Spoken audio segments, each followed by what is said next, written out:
I think it's really that our students can do it. They're not broken. There's nothing wrong with them if they come in with unfinished learning. That I think it's our responsibility as educators to give them the opportunity and the support they need to engage in their grade level content and do so in a meaningful way. Do so in a way that's not On the all podcast today, we speak procedural, with that's Chrissy not all, Allison. Chrissy is a reading. former middle school math teacher and instructional coach who spent the past 7 years supporting school administrators and their coaches to improve teaching and learning through professional learning and instructional coaching. She's the host of the Mindful Math podcast, and she works full-time as an online coach for school and district-level math coaches, specialists, and instructional leaders. Stick with us and you will hear ideas, tips, and insights about how to support students with unfinished learning in mathematics. You'll also hear how to differentiate lessons and tasks to meet students where they are while moving forward with the content from the current grade level. Let's hit it!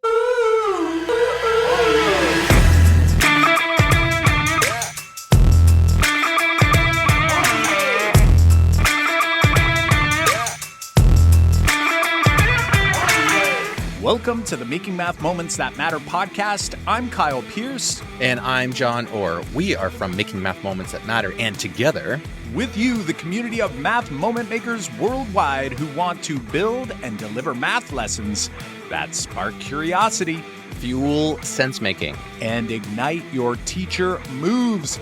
John, we are getting ready to dive into a conversation with Chrissy, who is a newer friend of ours and fellow podcaster. And guess what? I really like the message she's sharing with our audience today.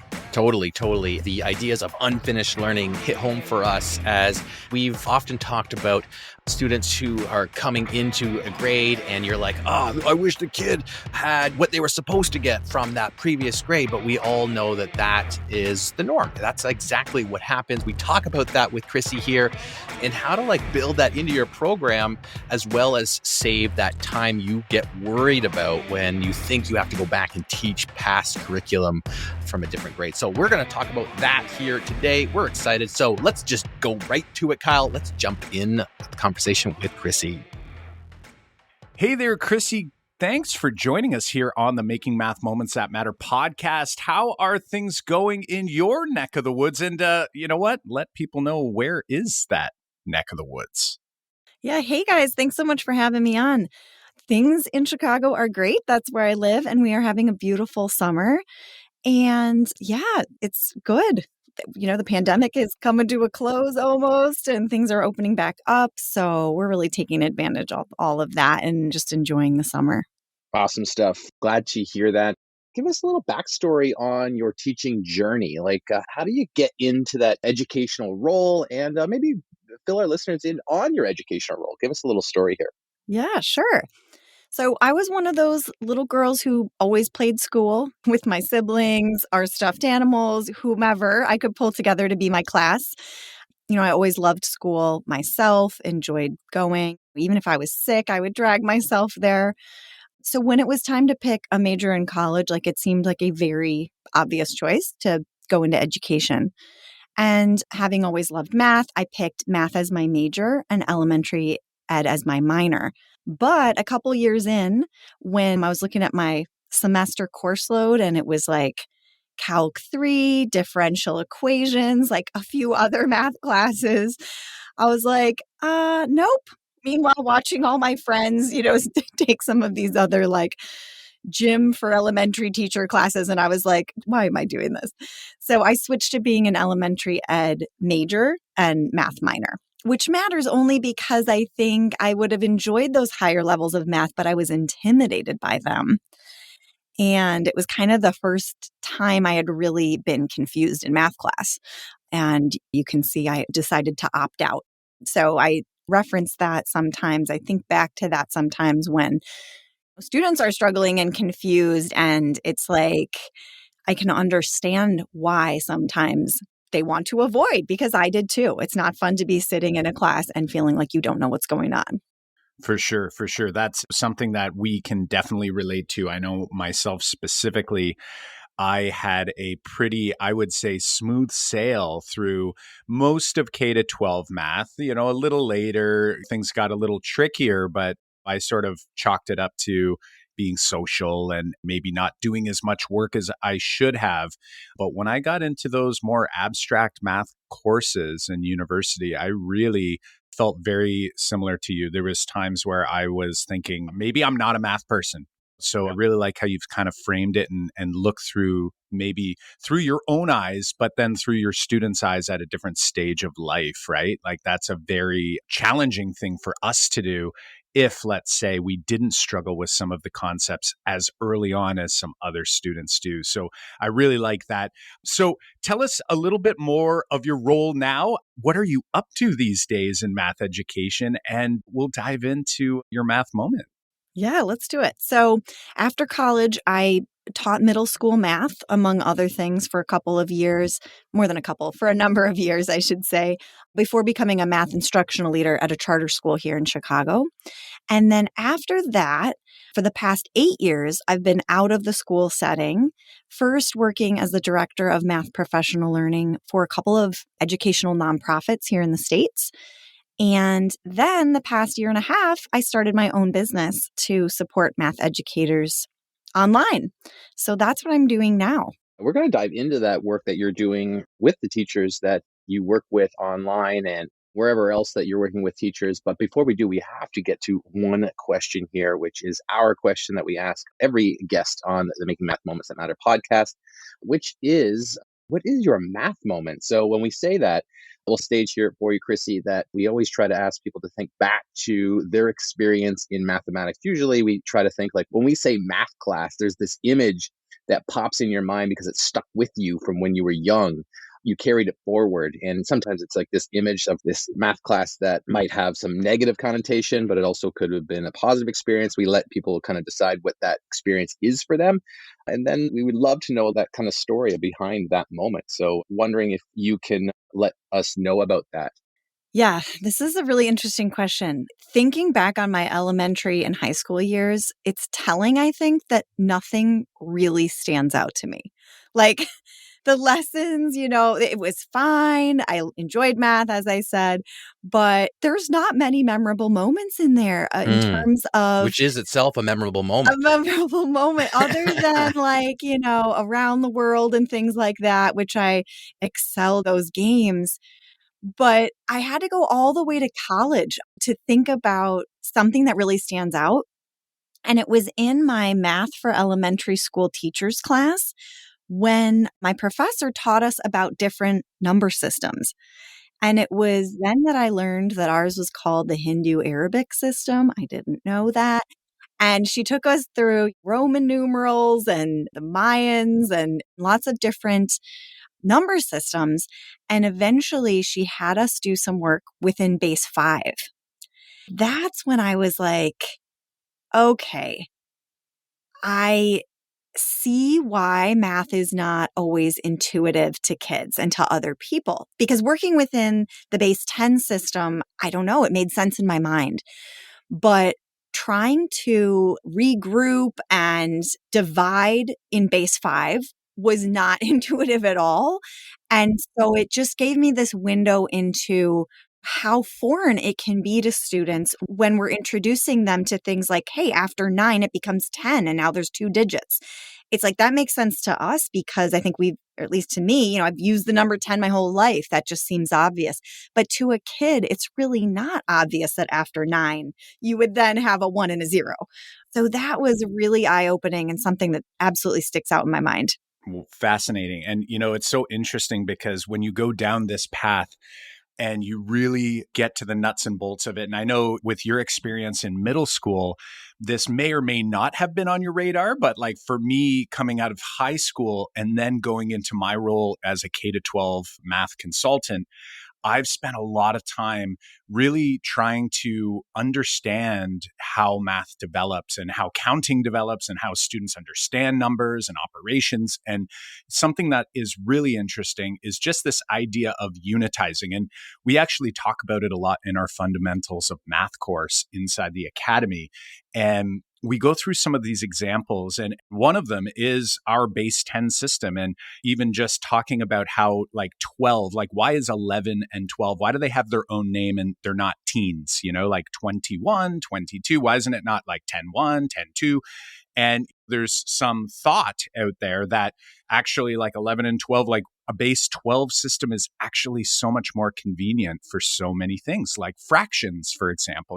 12 actually is so much better to chop up into different pieces, whereas 10 is not, right? Like there's so many instances where we want to deal in base 10 and it's just not convenient. Like look at percentages, right? Like 33.33%. It doesn't work well. And those are things that just are fascinating as a middle-aged man who never thought about this as a child. And I think you just kind of highlighted it. Like think of how easy it would be to count by when base 5, let's say, if you were using your fingers. So this is really interesting. So I'm wondering, with all of this in your math moment, I'm wondering, Chrissy, how did this help shape your teaching practice? Like how did this influence you as you went into the classroom? So again, going all the way back to your experience in university and college, where you thought, holy smokes, like I know what they feel like. Then now you're thinking about, wow, math is actually really complex. And oftentimes we sort of shake it off as just sort of obvious.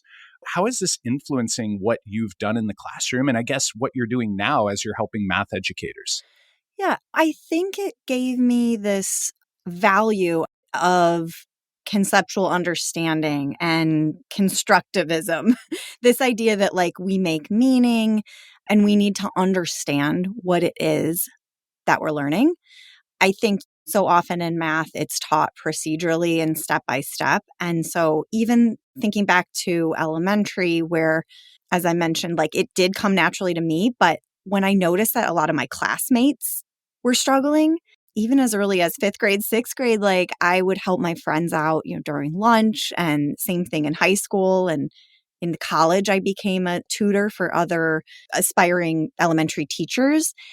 And one thing that I found is that when people have that window into the why behind it, when you help them see what's going on underneath the procedure, it really helps. It not only helps them to be able to do the problem, but it helps build their confidence because they're like, oh, I get it. Like this makes sense. It takes it from being this foreign thing that they're trying to follow the steps that someone else is giving them that don't really make sense to them, to being like, okay, I think I can do this. And so I think, yeah, that experience about the base 5 was just that moment for me where I got to be on the other side of it. And I'm like, oh, this is why. I got that this is why moment. And so as a teacher, I always tried to provide that for my students, not just the what we're doing, but the why. Sure. And that's a great lesson to have learned to carry forward into your classroom. And I think we all are striving for that. And I think when I remember back to me as a teacher from a number of years ago, before I started to make necessary switches in my programs, I was always the person who's like, very traditional high school math teacher in the sense that I wanted to help kids as much as possible. But I still had that mindset that even though I would tell myself mathematics was problem solving and understanding the math, but when it came to working with kids in the classroom, I was very much the teacher that said, like, let's just get this memorized, or let's just get this procedure down. And kids who were like, well, I want to know why. And then when you try to explain why that one time, and they're like, well, but I still don't know why. And then you're like, oh, right. And it's like, that was me for a long time, instead of trying to like teach through the why and teach through like where this comes from. And I think that's gains in what I'm doing in the classroom now. So exciting to hear you talk about that. But Chrissy, let's dive into some of the work that you are doing now. And you use the phrase a number of times and talk about unfinished learning. which I think is a term some of us kind of start to think about, like, I think I know what that means. But I'm wondering, for our listeners here, you can talk a little bit about what you mean by unfinished learning and why we should know about this. So, unfinished learning is any learning that, when you look at the standards, a student was the focus of a previous grade level. I'll say it that way. So, if I'm a sixth grader and there was something that's in the fourth grade and fifth grade standards that was a focus of learning, and I haven't quite mastered it yet, I don't have that deep understanding of it. Maybe I'm not fluent with the procedure as I meant to be by that point. And even that term, meant to be by that point, scratch that. But when you go into the next grade level, then, there's this expectation sometimes that everybody is all caught up and at the same place in their progression of learning. And so instead of saying students are behind, my students have gaps, those kinds of things, I just like to look at it as it's unfinished learning from this previous grade level. It's totally natural. Like, we do not all march through the progression at the exact same pace. And it just means that it needs some more attention, and we need to find ways to continue to strengthen that skill, continue to strengthen that understanding. I love that. And something that really pops into my mind as I hear you describe this, your definition of unfinished learning is just like, let's go back to what we just discussed about base 10. And I feel like it's never finished, and I think kind of having this mindset that in math class, how often do we hear those teachers? I say those, I was one of them. So I want to make sure. Sometimes I say things and I'm like, oh, that didn't sound right. But what I mean is, we were those teachers. I think we've all been there. There's rarely someone who comes in and sort of has it all kind of organized in their mind. Because I used to think, like, well, if they're coming from grade 8 to grade 9, they should know this, this, this, this, this. And of course, most didn't, or had what we would say like an unfinished sort of learning experience going on. And what I realize is that, like, math it's all unfinished, like it's never finished. And that just sort of promotes this idea of constantly coming back to ideas and thinking of interesting ways that we can dive deeper. And again, if you were to say to me that, hey, like, playing in base 5 is really hard, especially when we work with division, like, everything we do with counting is like a division problem. Like, how many tens are in there? How many 100s are in there? Like, we're doing a quotative division problem. So I really love that. So now I'm wondering, though, there's some people listening and they're going, okay, Chrissy, okay, John, okay, Kyle, there's unfinished learning. But how do I deal with that? Do you have any sort of strategies or ideas? Or let's say you're a teacher who literally just came off of thinking the same thing, that like, oh boy, in the first week this coming school year, I had students that they don't know this or they don't know that, and they were supposed to have done that. They were supposed to have, quote unquote, covered that. What are some ideas, some things that teachers can maybe lean on to get started, where they can feel like they're actually respecting this idea of math being, and everything really that we learn, as being unfinished? And how do I approach that without, let's say, running out of time or worrying about the curriculum or whatever that hurdle or roadblock that a teacher might be thinking in their mind right now? Gosh, there's so much. Okay, my mind, I'm like, where do I go with this answer? I would love to speak a little bit about teachers, and then I actually have some thoughts for administrators, because sometimes, let me say it this way, administrators can support teachers with this challenge, or they can get in the way and make it harder. So for teachers, I think the first thing you've already kind of alluded to, which is this reframe about it. So I think as much as teachers can accept this and just look at it differently, that learning is a progression and the kids are going to be at various points. If you go in with the expectation that everyone will be right at the beginning of ninth grade and have everything mastered from K-8, you're going to be disappointed, and you're going to have to redo all your plans probably. So I think, like, coming in, don't even expect that. Let's just accept that the reality is going to be that students are going to be at these different places, and kind of give them some grace.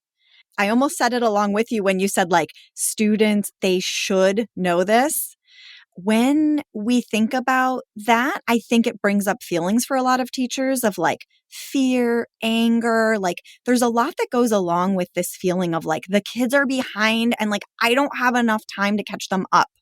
And when we feel that way, most of us, the natural response is to like try to pack more in, try to rush through things more, sometimes to blame, just to say, I don't have time to deal with the stuff from before. We're just going to plow ahead. There's all kinds of responses that are actually not helpful, but that are very natural when you have this, I think, responsibility. Like teachers, I think, feel a grave responsibility to teach students and help them learn the content of their grade level. And so recognizing that there's this unfinished learning from previous grades, I do think it brings along a lot of like emotion and fear and all kinds of things. So I would say, first of all, just give yourself some space to think about that and deal with the mindset piece of it and that shift of like, it's okay. Take some deep breaths. And now, okay, now what can I do? I think the second thing for teachers then is having the belief, this can be challenging, but having the belief that students can do grade level content. They can engage in it, even if they have some unfinished learning. And so one of the things that's really helpful, and there's actually research now to back this up. Zern and TNTP have some data, and you can go look that up if you want, but it shows that actually starting off the year with the grade level content and weaving in just-in-time support, it actually accelerates students' learning more than what you might think, what the way a lot of us would think is, hey, I first got to teach them everything from the previous grade levels before we can get to my grade level. That actually, it's counterintuitive, but that sets kids back. And I also think, from, again, the teacher mindset perspective, I would think that would be a relief to say, oh gosh, okay, I don't have to now compress my entire grade level into 3 quarters because I'm going to spend the first quarter reteaching, right? I can keep my same pace, but this is point number 3 now. I need to prioritize. So the reality is, okay, if we're going to follow through with, let's say, 9th grade, we're going to follow kind of the scope and sequence of 9th grade, but I know there's a lot of unfinished learning. It is going to take more time because you're going to be weaving in those prerequisites as you go. You're going to have to pause and do some extra concept building or skill building, whatever it is. And so I think as much as you can on the front end, think that through and be like, okay, what are some of the most important concepts, units, standards? And there's tons of resources out there now. In fact, if you want, I just created a 3-part video series about how to plan for unfinished learning. They're like 10 minutes each. The first one is about annual planning. The second one is unit planning. And the third one is daily lesson planning. And I mentioned some helpful and free resources that are out there that can help you do this. But the bottom line is like, again, I think sometimes there's this disconnect between what we all kind of know is true and then like what's put out there as the ideal. And what I think we all know to be true is like, if there's unfinished learning that we want to address, like it's going to take longer, right? But then sometimes the scope and sequence that's put in front of teachers is like the ideal. It's like, let's just do all of it and we'll just like combine 2 lessons together into one day. And like, that's how we'll make up the time. And it's not realistic. And like I said, I think most of us know looking at like, that's not going to happen. So I'm saying, how about we just actually have a real conversation and say, that's going to be really hard to do. Why don't we pick which of these lessons? Let's prioritize one of these, or let's do some prioritizing up front and just admit that like we might have to cut a couple things. You've got some really key ideas here. Let's just do a quick recap here because we asked you to say, like, how do we do this in our classroom? You gave us 3 big ideas here, 3 things. And you said the first thing, and you can make sure that you correct us here if we've captured them all correctly here, is the first thing you said is that we have to have this belief that unfinished learning is normal and it's part of learning. because a lot of us are saying, hey, I'm going to teach grade 9. You should already know your fractions. I'm not going to teach fractions. And we have to realize that, hey, everyone's coming with different levels. And it's normal that we have a lot of unfinished learning, or there's unfinished learning for each student. And it's not the same for every kid. The second thing you said was we have to have this belief that every kid can do the grade level work. And you gave us some good research here to help with that about not doing that pre-teaching. And I think a lot of us used to, like I did that for sure, Chrissy, was like, hey, I've got to start unit 1 is all grade 8 stuff. I got to go through all the fractions, and I got to go through like adding and subtracting. I got to go through some of the solving equations, even before we even, in our first unit was measurement, right? It was like, we got to go through all this stuff before. So I think that's a really key idea here, is that we can't do that.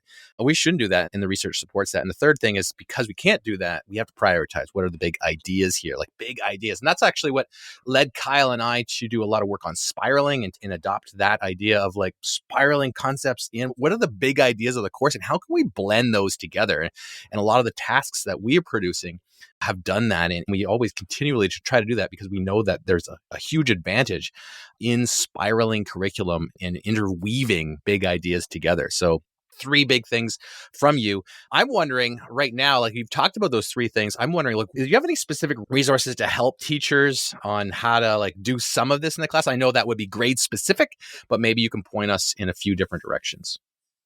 Yeah, absolutely.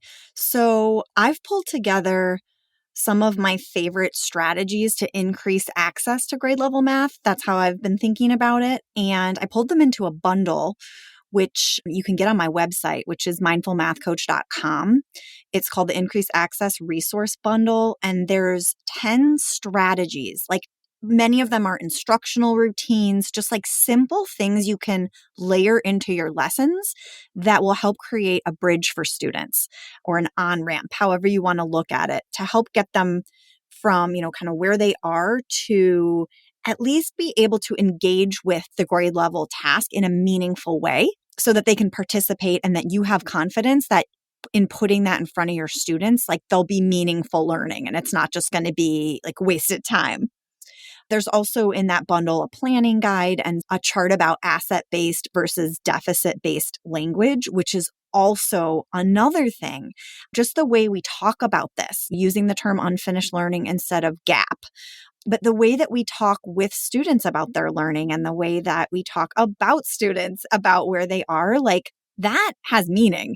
That has an impact. And so I think that's another thing. In terms of specifics, I've actually been co-authoring a blog series with a former colleague of mine, and it's on achievethecore.org.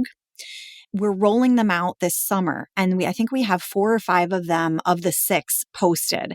And it's the middle school unfinished learning blog post series. So I can send you the link to that if you'd like to put it in the show notes. But otherwise, I was going to say, just go to achievethecore.org and look in the blog, the aligned blog, and you'll find those. But what we do there is 2 of them are for 6th grade, 2 for 7th grade, and 2 for 8th grade, where we actually take a specific standard and kind of walk it through this 3-part framework that I created along with someone else.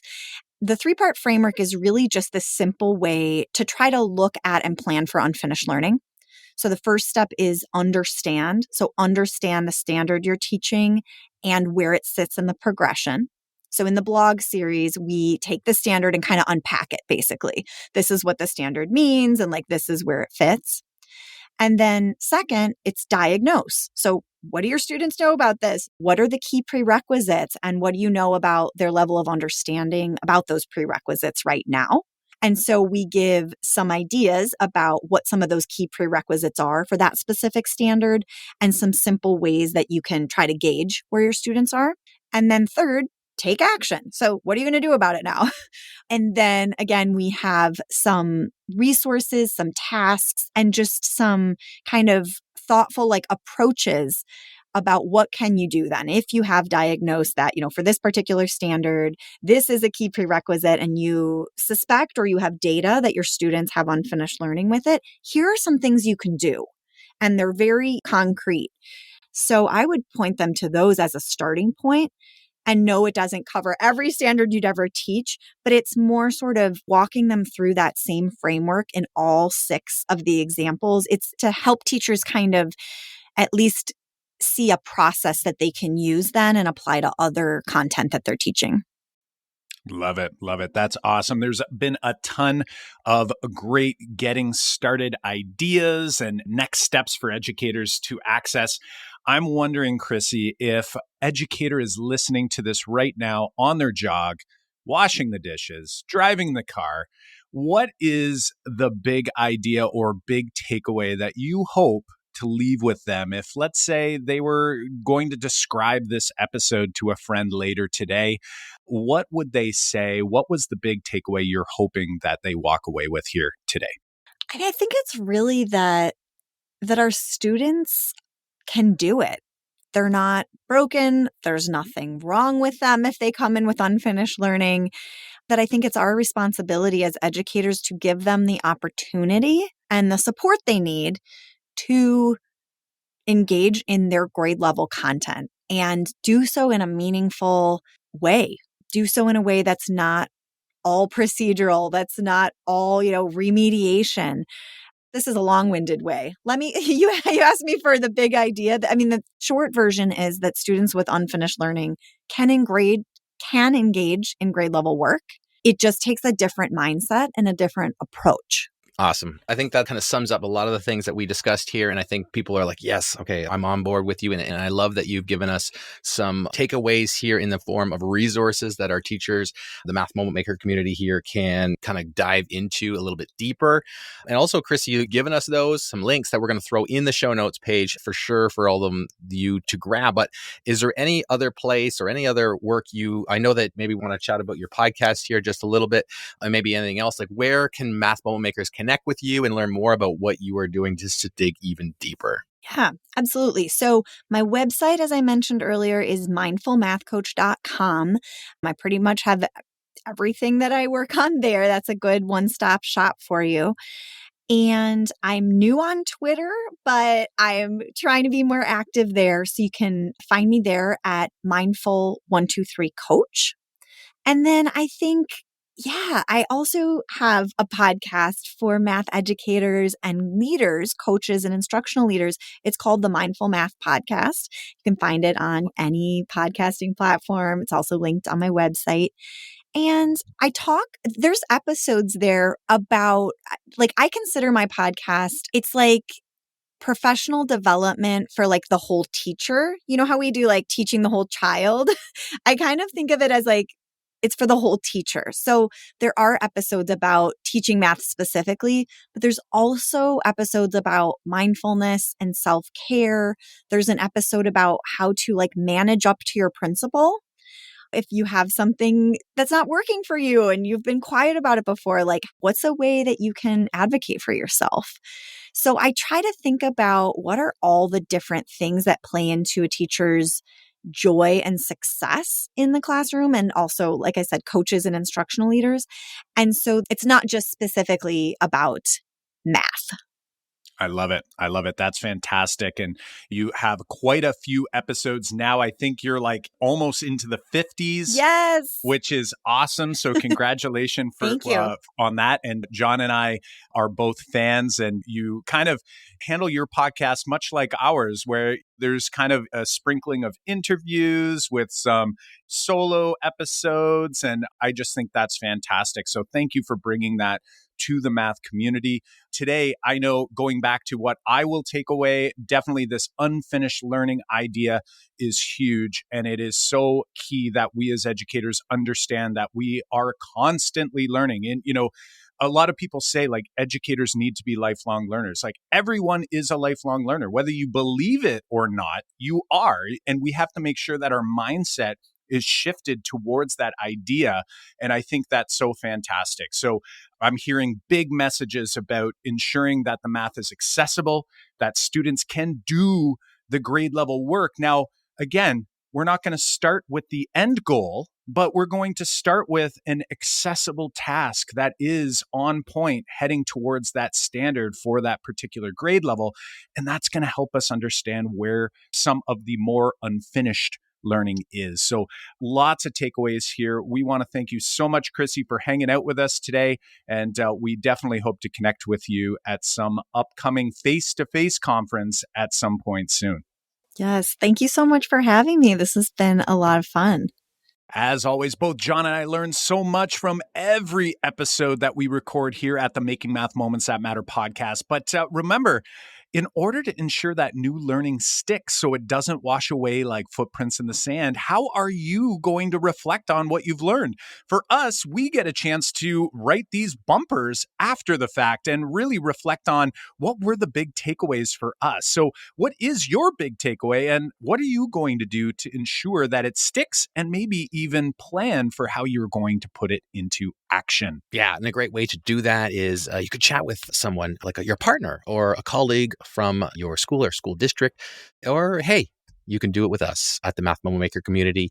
You can hit us up on @MakeMathMoments on social media, or jump over to our free private Facebook group, Math Moment Makers K through 12. We've got super active teachers always sharing questions and asking questions and getting feedback right on the spot over there on Facebook. So check us out there. Yeah, and if you want to take a deep dive, you can head over to the Make Math Moments Academy at makemathmoments.com/academy, and you can dive in for 30 days with us. Give it a shot, see how things are going, and maybe dive into some learning, maybe building on that learning that you grabbed here today. Yeah, in order to ensure you don't miss out on new episodes of the podcast as they come out each Monday morning, be sure to subscribe on your favorite podcast platform.